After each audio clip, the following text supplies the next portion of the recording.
Hello बच्चों, let's see this question. This question says give the number of ATP molecules produced from one glucose molecule in aerobic respiration.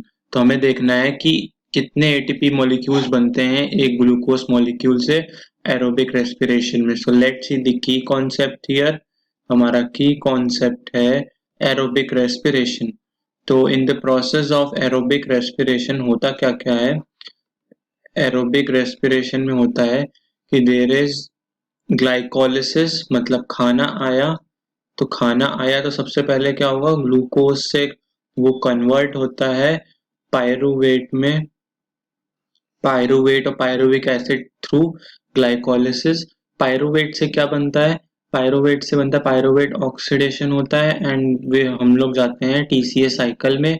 TCA cycle में क्या होता है, coenzymes बनते हैं. Coenzymes के बाद टीसीए साइकिल से बनके हम लोग जाते हैं माइटोकॉन्ड्रियल इलेक्ट्रॉन ट्रांसपोर्ट चेन में. Mitochondrial electron transport chain, electron transport chain. तो इलेक्ट्रॉन ट्रांसपोर्ट चेन के बाद होने के बाद जो बचता है देन ये क्या जाता है एटीपी सिंथेसिस. एटीपी सिंथेसिस होती है, एटीपी सिंथेसिस. तो हमें बताना है कि number of ATP molecules is produce from one glucose molecule. तो होता क्या है कि जैसे एक ग्लूकोज हुआ तो सबसे पहले क्या होता है, हम ग्लाइकोलिसिस में देख लेते हैं. ग्लाइकोलिसिस में कितना होता है, ग्लाइकोलिसिस में हुआ, ग्लाइकोलिसिस में कितने बनते हैं, वी हैव 2NADPH. 2NADPH मतलब we have 6 ATP. as we know that 1 NADPH is equal to 3 ATP molecules. उसके बाद क्या होता है, एक होते हैं डायरेक्ट एटीपी. डायरेक्ट एटीपी मतलब खुद ब खुद एडीपी से डायरेक्ट एटीपी बन रहा हो. तो उसमें क्या होता है, that are the 4 ATP. 4 ATP होता है. तो उसमें क्या हो जाता है, देन कंज्यूम कितने हो रहे हैं, कंज्यूम्ड एटीपी.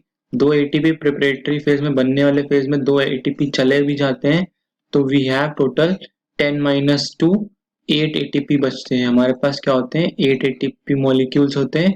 मतलब टोटल ग्लाइकोलिसिस में we have the 8 ATP. Then हम नेक्स्ट देख लेते हैं, हमारे पास है पायरुवेट ऑक्सीडेशन में, जिसमें पायरुवेट जो की स्टेप हमारा ग्लाइकोलिसिस और उसको जोड़ता है. उसमें क्या होता है, पायरुवेट ऑक्सीडेशन में क्या होता है, एक NAD यूज होता है, NADH बनाता है.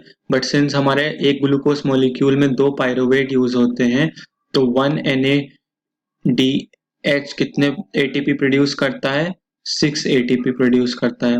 कितने करता है, 6 ATP. because we know that 1 NADH is equal to 3 ATP.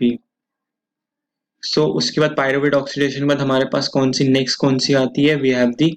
So crab cycle में देख लेते हैं. क्रैब साइकिल में क्या होता है कि 3 NADH मॉलिक्यूल्स यूज होते हैं. सिंस 2 पायरुवेट मॉलिक्यूल्स होंगे तो 2 NADH कितने यूज करेंगे, 18 ATP बनाएंगे.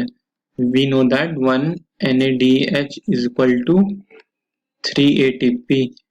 एंड सिंस ये वन होता है ना, 1 glucose molecule is equal to 2 pyruvates.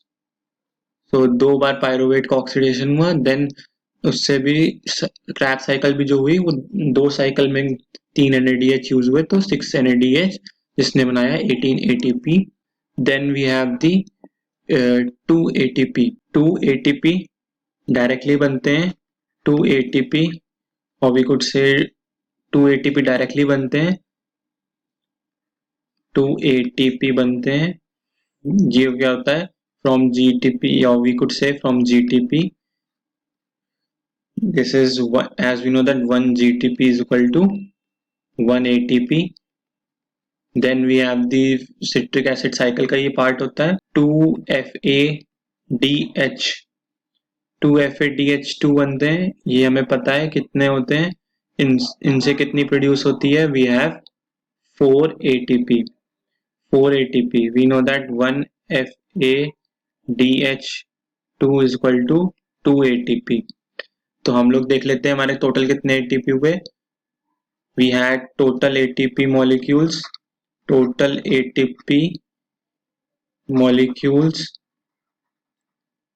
हमारे 8 glycolysis से थे, then 6 we have from pyruvate oxidation, then Krebs cycle में हमारे हैं 18 plus 2 plus 4, तो टोटल कितने हुए?